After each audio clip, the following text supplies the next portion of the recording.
Welcome to Inside the Paint, where we give you an inside look into all of the action of the British Basketball League.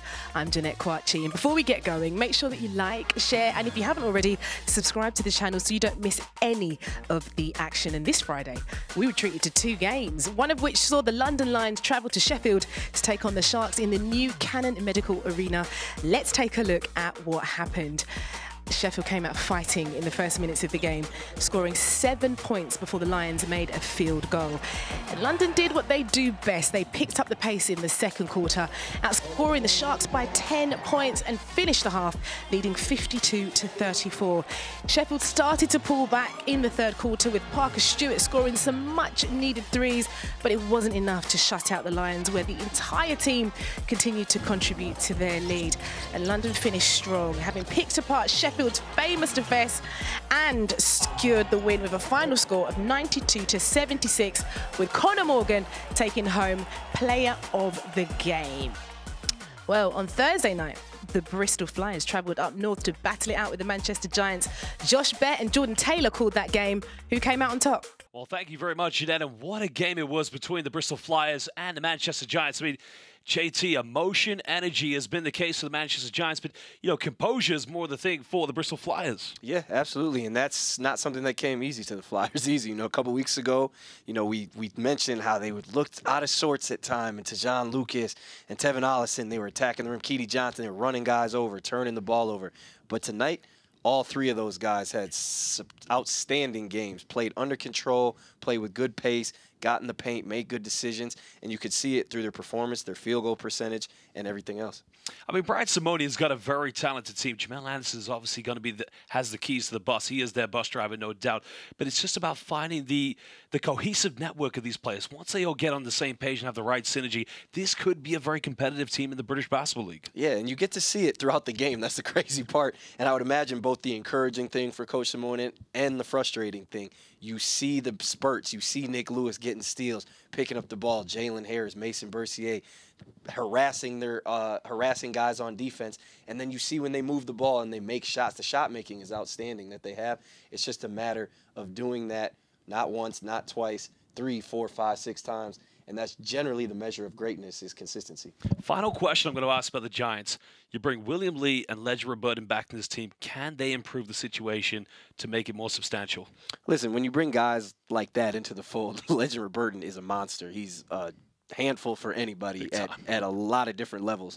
And, you know, when he's out on the court and he's playing well, you get him, you get Lawton, you get William Lee. It adds an element of size that they're greatly missing, specifically on the defensive glass. Now you can pressure up. Now you can play more aggressively. You can force offensive guys into the paint and allow Legend and those guys to clean stuff up, block shots, and it really helps you defensively and offensively with some of the wild shots. Maybe they'll clean up on the offensive glass. Well, Jeanette, thank you very much. That wraps it up with us as the Flyers win 91-87 against the Giants. Again, back to you. Great stuff, Josh and Jordan. Well, the first game on Friday night saw the Newcastle Eagles host the Leicester Riders. Calling that one was Tahir Hajat and Lloyd Gardner. What happened during this game? Well, thank you very much, Jeanette. A very eventful night at the Virtu Motors Arena. Of course, the Newcastle Eagles running out 95-90 winners. But, of course, that doesn't tell the story of the game. It was the Riders who were hot out the gates. Well, it's another Newcastle-Leicester rivalry, wasn't it? We've seen this over years gone past. New faces involved, but very much, you know, an entertaining game. As you said, Riders came out hot on the back of some great three-point shooting, and that was the story, really, throughout the game. You know, whichever team was making it from beyond the three-point line really was the team that had the momentum at that time. Well, of course, their guards had combined for, in fact, around 67 points in that game. We've been all waiting to see Larry Austin Jr., Ricky McGill, and Jordan Johnson all click, and tonight it happened. Absolutely. You know, there was a period of time they were all able to get downhill, caused Leicester real problems in their ability to get to the basket, and then when Leicester's defense tried to rotate, tried to adjust, what did they do? They were able to find guys open for threes, and the exceptional performance, the player of the game today, Ricky McGill, you know, what a revelation he is when he's able to knock down that perimeter jump shot.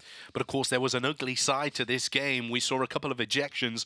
Will Neighbor called for a flopping technical foul, then using his elbow to try and create space, called for a technical foul. Then Taj Green also chucked out of the game as things got heated. Yeah, it really did. And I mean, we've talked about, you know, the mic'd up session before the game and whether that added a little bit of spice, a little bit of rivalry to it. And I think that played out. And I think, you know, these two teams face off again pretty soon here in the British Basketball League. And that's going to be an entertaining one to watch. And I think, you know, over the course of this season, these are two teams that are going to be battling for playoff spots. They're going to be battling for league positions, you know, so they're going to continue to build this rivalry.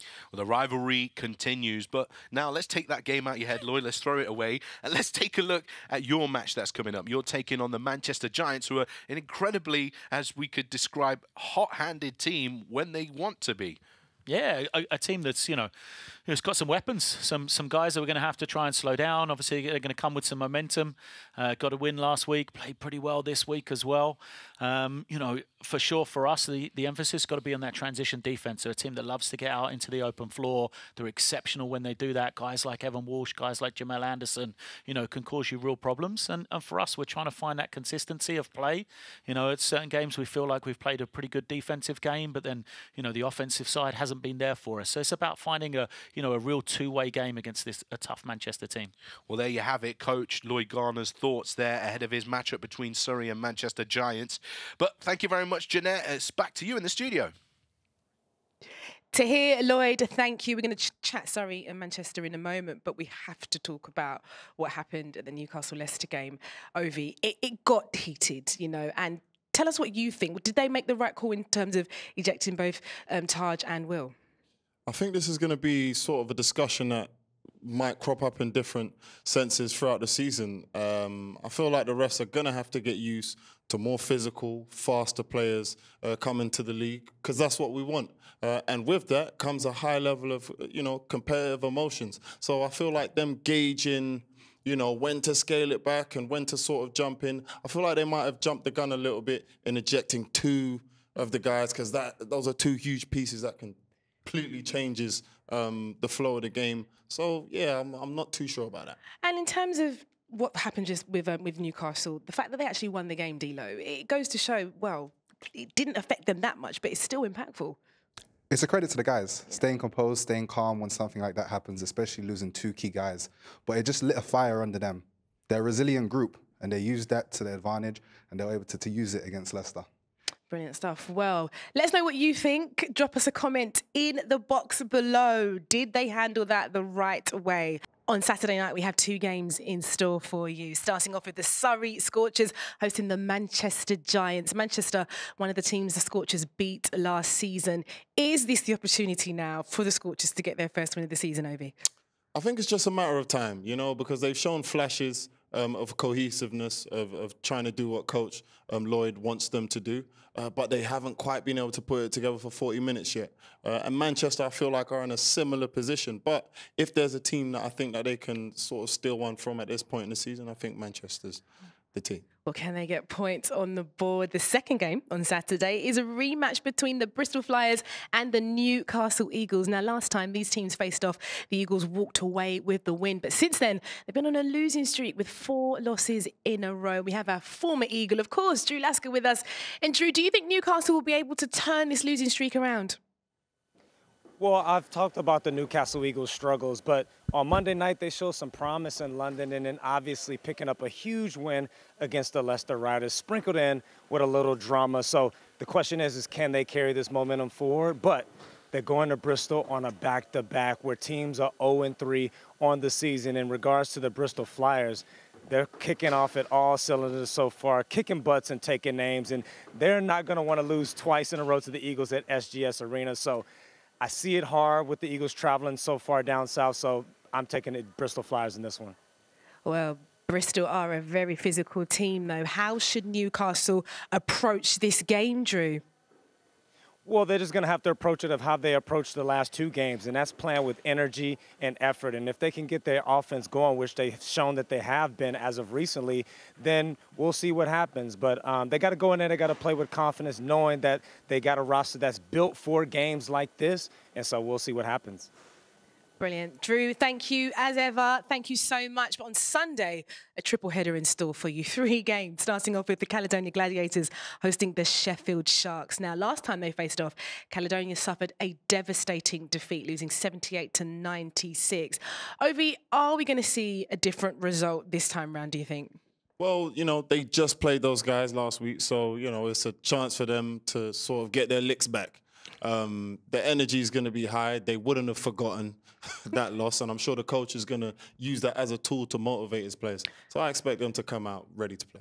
And for Caledonia, undefeated in their new arena, the stakes are high. And when people come to your home, you really want to make sure that you show out, right, Dilo? They want to put a show and they want to make a statement. They have high ambitions and they want to be one of the top teams in the league, especially playing in Europe and adding that extra games to their season. They're showing they can compete and they can withstand a long season. Oh, it's a long way up north. Can they make it work? The second game on Sunday, we'll see the London Lions host the Surrey Scorchers. And we saw last year's MVP, Sam Decker, return to the league during the tight game between London and Newcastle, where the Lions just pulled ahead in overtime. He played 12 minutes, which is half of what he averaged per game last year.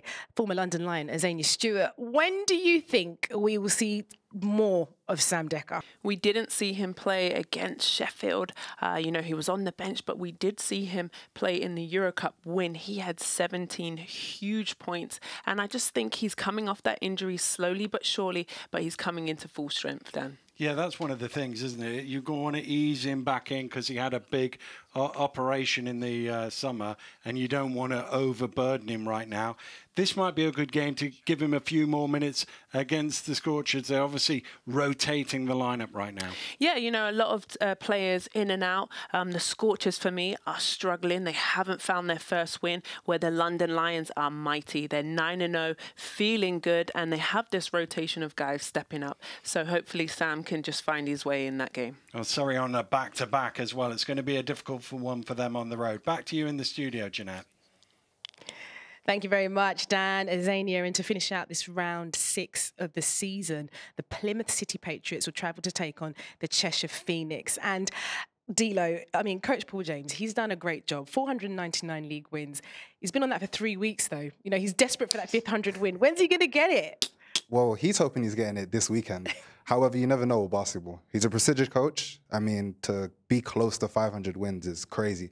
However, if they follow the game plan, we have some big games from Jules Dangakodo, Ovie Soko, and the rest of the crew. I feel like they'll be able to do it for the coach because they have a reason to do it. I mean, 3 weeks on that one number. He must be desperate to get that win. There's no Aaron Rye, though, Ovie. But who's impressed you so far? I feel like Aaron Wright, obviously, he's been the huge name. He's completely impressed me, been blown away by his performances. But LaQuincy Rideau, he's been doing an absolutely incredible job. White has been shooting the lights out. And what's really impressed me is how different guys have been able to step up since Aaron Wright has gone down.